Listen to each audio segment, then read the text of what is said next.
আপনাদের সামনে কথা বলবো। আপনারা জানেন ইতিমধ্যে আওয়ামী লীগ নিষিদ্ধ, আওয়ামী লীগের কার্যক্রম নিষিদ্ধ, দল হিসেবে নয়। আওয়ামী লীগকে নিষিদ্ধ করেছে গত 10 মে উপদেষ্টা পরিষদের বৈঠকে বাংলাদেশে একটা অন্তর্বর্তীকালীন সরকার। এই সরকারটি একটা বৈঠক করেছে, করে আওয়ামী লীগকে নিষিদ্ধ করে দিয়েছে, আওয়ামী লীগের কার্যক্রম নিষিদ্ধ করে দিয়েছে এবং 12 মে এটি একটি প্রজ্ঞাপনের মাধ্যমে জারি করে নিষিদ্ধ করেছে। এরপর থেকে বাংলাদেশে খানিকটা বলতে পারেন যে চুপচাপ। সরকারের ভেতরেও তেমন কোনো হম্বিতম্বি নেই সেই অর্থে, মাঠেও সেরকম সেই অর্থে খুব যে একটা দলকে, এত বড় একটা দল, বাংলাদেশের বিশাল জনগোষ্ঠী সমর্থিত একটি রাজনৈতিক দল বাংলাদেশে নিষিদ্ধ হয়ে গেল। এই নিষিদ্ধের মাধ্যমে যদি বাংলাদেশের রাজনৈতিক শূন্যতা তৈরি হলো, এটি যদি বলেন তাহলে ভুল হবে না। বাংলাদেশে প্রধানত দুটো রাজনৈতিক দল, একটি আওয়ামী লীগ আর একটি বিএনপি, অর্থাৎ একটিকে মাইনাস করেই দেওয়া হলো। এমনকি নির্বাচনে অংশগ্রহণ করতে পারবে না, নির্বাচন কমিশন যেহেতু নিবন্ধন বাতিল করেছে সেই হেতু নির্বাচনে অংশগ্রহণ করবারও কোনো সুযোগ নেই। সেই জায়গায় আবারও একটি একতরফা নির্বাচন, এবং সেই নির্বাচনে বিএনপি ধরেই নিচ্ছে যে তারা ক্ষমতায় চলে যাবে। আসলে দেশে কি হবে সামনে সেটি বলা কঠিন। বিএনপিকে আদৌ ক্ষমতায় যাবে নাকি ভিন্ন কিছু ঘটবে, ভিন্ন কিছু ঘটতে পারে। সেই জায়গায় এরই মধ্যে বৈশ্বিক প্রতিক্রিয়া আসা শুরু হয়ে গেছে। যেমন গতকালকে ভারত, যুক্তরাষ্ট্র, চীন, রাশিয়া তাদের প্রতিক্রিয়া ব্যক্ত করেছে। সবচেয়ে গুরুত্বপূর্ণ আমি মনে করি আমার সবচেয়ে নিকট প্রতিবেশী ভারতের প্রতিক্রিয়া। ভারত গতকালকে ভারতের পররাষ্ট্র মন্ত্রণালয়ের নিয়মিত ব্রিফিংয়ে, সংবাদ ব্রিফিংয়ে পররাষ্ট্র মন্ত্রণালয়ের মুখপাত্র রণধীর জয়সওয়াল তাদের ভারতের পক্ষ থেকে প্রতিক্রিয়া জানিয়েছেন। বাংলাদেশ আওয়ামী লীগ ও এর অঙ্গ সংগঠন, সহযোগী সংগঠন ও ভ্রাতৃপ্রতিম প্রতিষ্ঠানের কার্যক্রম নিষিদ্ধ করার ঘটনায় ভারত গভীর উদ্বেগ প্রকাশ করেছে। ভারত মনে করে কোনো রাজনৈতিক দলকে নিষিদ্ধ করতে যে পদ্ধতির মধ্য দিয়ে যেতে হয়, বাংলাদেশের অন্তর্বর্তী সরকার তা অনুসরণ করেনি। গতকাল মঙ্গলবার নয়াদিল্লিতে ভারতের পররাষ্ট্র মন্ত্রণালয়ের সাপ্তাহিক ব্রিফিংয়ের এক প্রশ্নের উত্তরে এই মন্তব্য করেন মন্ত্রণালয়ের মুখপাত্র রণধীর জয়সওয়াল। জয়সওয়াল বলেন, গণতান্ত্রিক দেশ হিসেবে ওই দেশে গণতান্ত্রিক স্বাধীনতা খর্ব হওয়ায় ভারত স্বাভাবিকভাবেই চিন্তিত। ভারত পাকিস্তান সংঘাতের পরিপ্রেক্ষিতে ভারতের পররাষ্ট্র মন্ত্রণালয়ের সাপ্তাহিক ব্রিফিং কিছুদিন বন্ধ ছিল। গতকাল মঙ্গলবার আবারও তা শুরু হয়। অধিকাংশ প্রশ্ন ভারত ও পাকিস্তানের সাম্প্রতিক সংঘাত নিয়ে হলেও আওয়ামী লীগকে নিষিদ্ধ করার বিষয়ে ভারতের মনোভাব জানতে চাওয়া হয়। জবাবে জয়সওয়াল বলেন, যথাযথ পদ্ধতি না মেনে এই সিদ্ধান্ত গৃহীত হওয়ায় ভারত স্বাভাবিকভাবেই চিন্তিত। ডক্টর মোহাম্মদ ইউনূস সরকার কত বড় খেলোয়াড়, নিজেই তিনি বলেছেন এক বক্তব্যে যে তিনি বড় খেলোয়াড়। ভারত পাকিস্তান যখন যে মুহূর্তে সংঘাতপূর্ণ অবস্থায়, ঠিক সেই মুহূর্তে 10 তারিখ কিন্তু এক্সট্রিম লেভেল ছিল ভারত পাকিস্তানের। সেই মুহূর্তে উপদেষ্টা পরিষদের বৈঠক, 12 তারিখ প্রজ্ঞাপন জারি, তখনও এক্সট্রিম লেভেল প্রজ্ঞাপন জারি হয়ে গেল।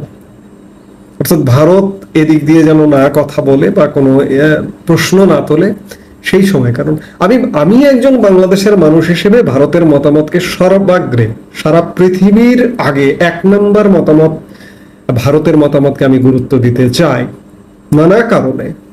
আপনি যদি একটু খোলা মন নিয়ে একটা নিউট্রাল নিরপেক্ষ জায়গায় দাঁড়িয়ে বসে যদি চিন্তা করেন যে ভারত বাংলাদেশের জন্য কতটা গুরুত্বপূর্ণ, সেই জায়গায় আপনি ভারতের মতামতকে গুরুত্ব দেবেন। রণধীর জয়সওয়াল উদ্বেগ প্রকাশ করেছেন। জয়সওয়াল আরো বলেছেন যে গণতন্ত্রে কাজের একটা পদ্ধতি আছে, আওয়ামী লীগকে নিষিদ্ধ করা হয়েছে সেই গণতান্ত্রিক পদ্ধতি না মেনে। সঙ্গত কারণে এটি এক উদ্বেগজনক ঘটনা। গণতান্ত্রিক দেশ হিসেবে ভারত স্বাভাবিক কারণেই উদ্বিগ্ন, কারণ এর মধ্য দিয়ে গণতান্ত্রিক স্বাধীনতা খর্ব করা হয়েছে এবং সেই কারণে বাংলাদেশের রাজনৈতিক পরিসর সংকুচিত হয়ে যাচ্ছে। জয়সওয়াল এ প্রসঙ্গে ভারতের পুরনো মনোভাব স্মরণ করিয়ে দিয়ে বলেন, আমরা চাই বাংলাদেশে দ্রুত, সুষ্ঠু, অবাধ ও সবার অন্তর্ভুক্তিমূলক নির্বাচন অনুষ্ঠিত হোক। জয়সওয়ালের মন্তব্যের জেরে বাংলাদেশের একজন খুব বিখ্যাত প্রেস সচিব আছেন, তিনি একটা পাল্টা জবাব দিয়েছেন গতকালকে। তিনি বলেছেন বাংলাদেশের নির্বাচন অভ্যন্তরীণ ব্যাপার এবং ইত্যাদি বিভিন্ন কিছু বলেছেন। অর্থাৎ তিনি তার বক্তব্যের মাধ্যমে এটি বোঝাতে চেয়েছেন যে এটি নিতান্তই বাংলাদেশের ব্যাপার, ভারত এটি নিয়ে নাক গলাতে পারে না। তার বক্তব্যের সারমর্ম এটি। আবার মার্কিন যুক্তরাষ্ট্রের ব্রিফিংয়েও সাংবাদিক প্রশ্ন করেছিল, আওয়ামী লীগের কার্যক্রম নিষিদ্ধ প্রসঙ্গে মার্কিন পররাষ্ট্র দপ্তরের উপমুখপাত্র টমি পিগড বলেন, গণতান্ত্রিক প্রক্রিয়া ও মত প্রকাশের স্বাধীনতাকে সমর্থন করে যুক্তরাষ্ট্র। সেটিও ঘটেছে গতকালকে মঙ্গলবার ওয়াশিংটন ডিসিতে নিয়মিত ব্রিফিংয়ে আওয়ামী লীগের কার্যক্রম নিষিদ্ধ করা নিয়ে সাংবাদিক দস্তগীর জাহাঙ্গীর যুক্তরাষ্ট্রের মতামত জানতে চাইলে এসব মন্তব্য করেন টমি পিগড। টমি পিগড বলেন, আমরা জানি যে বাংলাদেশের অন্তর্বর্তী সরকার বিচার শেষ না হওয়া পর্যন্ত আওয়ামী লীগের যাবতীয় কার্যক্রম নিষিদ্ধ করেছে। আমরা বাংলাদেশের কোনো একক রাজনৈতিক দলকে সমর্থন করি না। আমরা একটি মুক্ত গণতান্ত্রিক প্রক্রিয়া ও প্রত্যেক ব্যক্তির জন্য ন্যায়সঙ্গত ও আইনি আচরণে বিশ্বাস করি। টমি পিগড আরো বলেন, আমরা বাংলাদেশ সহ সব দেশের প্রতি আহ্বান জানাই তারা যেন মত প্রকাশের স্বাধীনতা, শান্তিপূর্ণ সমাবেশ ও সব সংগঠনের স্বাধীনতাকে সম্মান করে। এটা বাংলাদেশ সহ সব দেশের প্রতি যুক্তরাষ্ট্রের আহ্বান।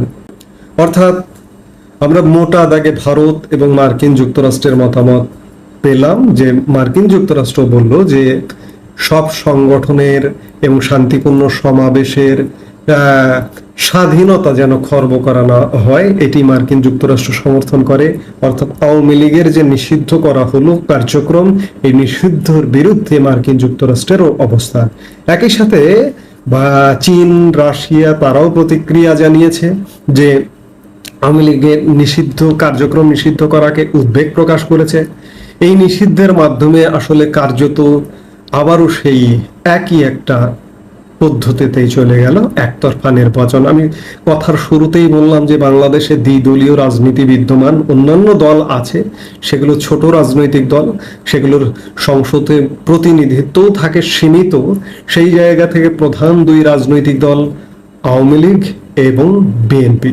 কিন্তু ইতিমধ্যেই আওয়ামী লীগের কার্যক্রম নিষিদ্ধের মাধ্যমে এবং নির্বাচন কমিশনে নিবন্ধন বাতিলের মাধ্যমে আওয়ামী লীগকে নির্বাচনে অংশগ্রহণ থেকে বিরত রাখবার একটি ষড়যন্ত্র করা হয়েছে।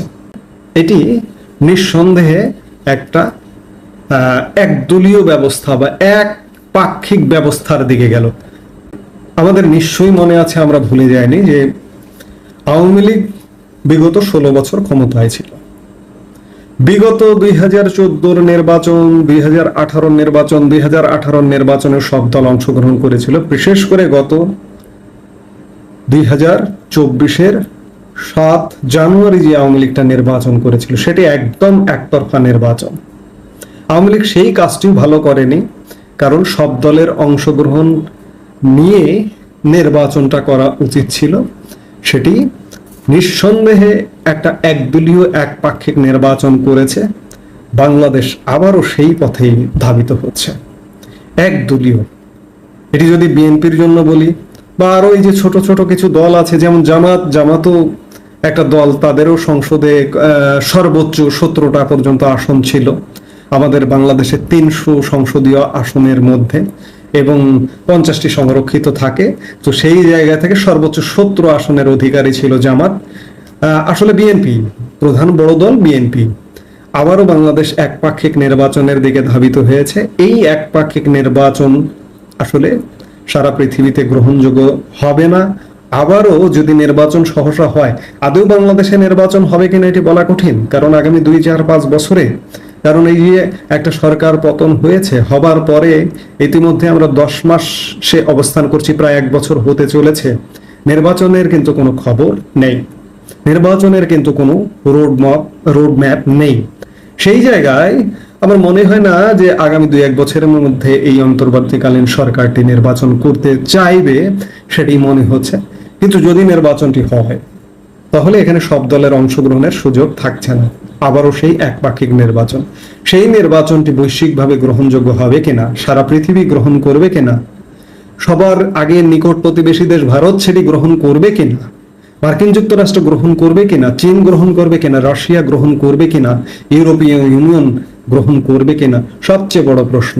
অর্থাৎ বাংলাদেশ সংকট থেকে বেরোতে পারলো না, সংকট কাটিয়ে উঠতে পারলো না। বাংলাদেশে যে একটা সুষ্ঠু স্বাভাবিক রাজনৈতিক ধারা, এটি আদেও কখনো হবে কিনা সে ব্যাপারে যথেষ্ট সন্দেহ সংশয় আছে। আজকে বাংলাদেশের স্বাধীনতার 54 বছর পেরিয়ে গেছে। এই 54 বছর বয়স হয়েছেও বাংলাদেশে একটা সুষ্ঠু স্বাভাবিক ক্ষমতার পট পরিবর্তন আমরা দেখতে পাচ্ছি না। বড়ই দুঃখের, বড়ই কষ্টের, বাংলাদেশবাসীর জন্য অবশ্যই কষ্টের।